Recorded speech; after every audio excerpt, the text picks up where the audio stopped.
What's good to back for another video. Today we reacting to how two brothers stole equivalently 70,000 Bitcoin and vanished. So without that being said, we're gonna get straight into the video. We're gonna see how this played out, what was the story, how did the outcome happen, what happened. I never watched this before. We're gonna get straight into the video. With that being said, more story, we're gonna get into the story. April 2021, Johannesburg, South Africa. Clients of one of the continent's missing crypto platforms, AfriCrypt, receive a disturbing message. The company announces a massive hacker attack. All investor funds, 69,000 Bitcoins worth $4 billion, disappeared. The company's founders, brothers Amir and Raiz Kaji, assure investors that an investigation is underway, but urge them not to contact the police or lawyers, claiming it could harm the recovery process. At this very moment, the KG brothers are already thousands of miles away, heading toward their destination. This is the story of how two young entrepreneurs pulled off one of the biggest scams in crypto history and vanished without a trace, taking $4 billion with them. 2019, Johannesburg, South Africa.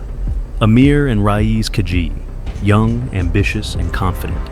They believe they have found the perfect opportunity to make a fortune.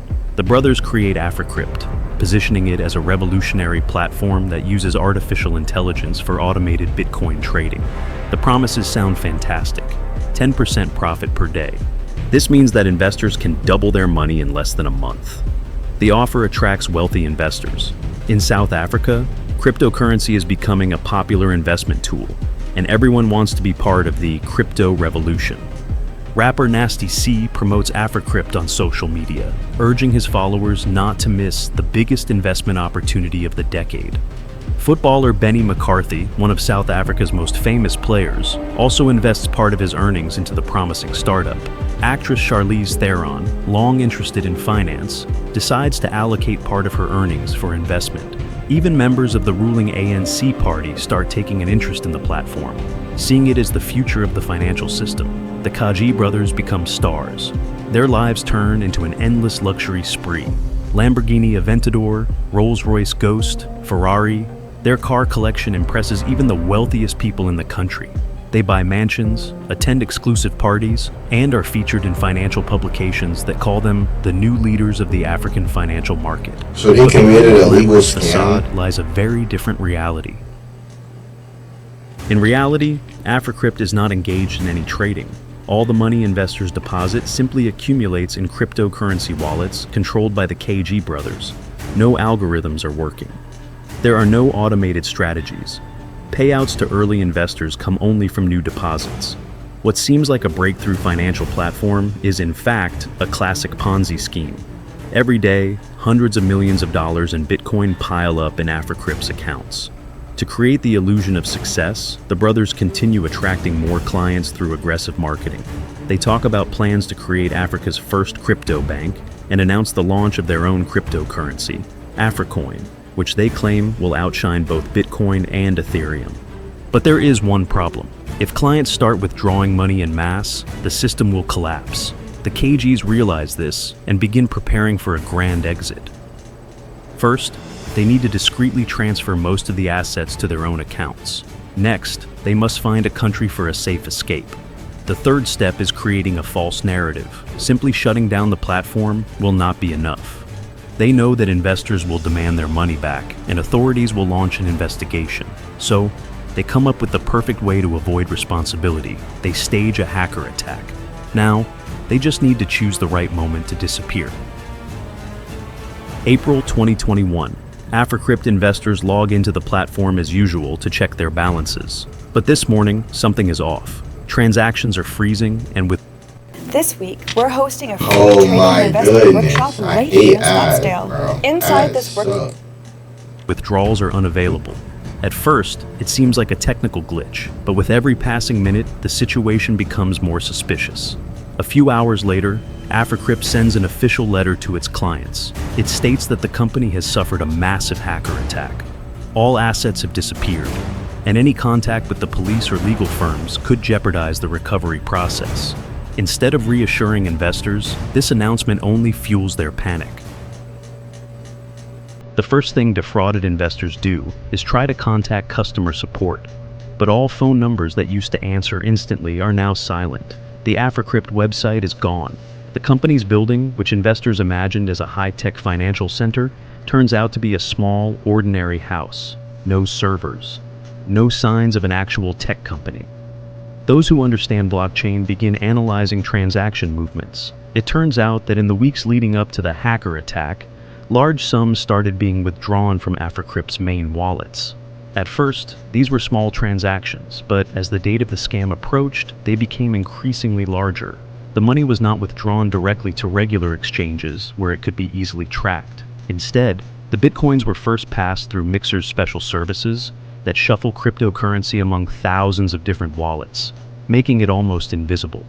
Then they were converted into stablecoins, and later, part of the funds was transferred to Monero, one of the most anonymous cryptocurrencies which is nearly impossible to trace. The plan was simple. By the time AfriCrypt officially announced the breach, most of the assets had already been moved beyond the reach of financial authorities. Investors try to contact the police. But when the investigation begins, another shocking fact emerges. The Kaji brothers never officially crossed South Africa's borders.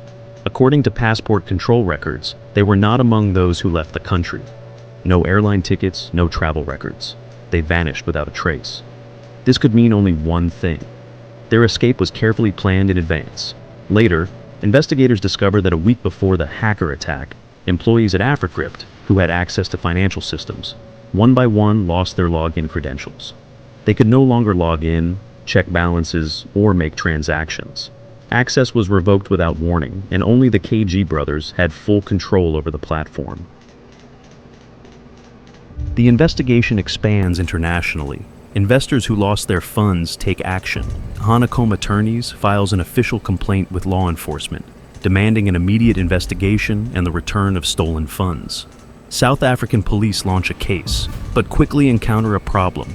There are no official records of the Kaji brothers in the country anymore. News of the scam spreads worldwide. The case attracts not only local investigators, but also international organizations. Interpol officially places the brothers on its wanted list.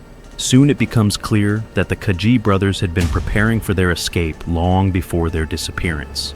Several months before the scam, they acquired citizenship in Vanuatu, a small island nation in the Pacific Ocean that not only does not extradite its citizens or track financial transactions, but also provides visa-free access to 130 countries. Unofficial sources suggest they may have fled to Dubai, one of the world's largest financial hubs, where cryptocurrency is widely used in the shadow economy. Others point to Tanzania, a country where financial criminals have historically sought refuge. Some speculate they are in the United Kingdom under false identities, but none of these suspicions are officially confirmed. In 2023, Swiss investigators make a surprising discovery. In a Zurich bank, they find a safe deposit box containing a hardware crypto wallet. It could hold part of AfriCrypt's stolen assets. But there's one problem: without the key, it cannot be accessed. Whether it belongs to the KG brothers or is just a coincidence remains unknown. Investors trying to recover their funds find themselves at a dead end. Despite the efforts of international investigators, no concrete evidence of the brothers' whereabouts exists. By 2024, the case reaches a dead end.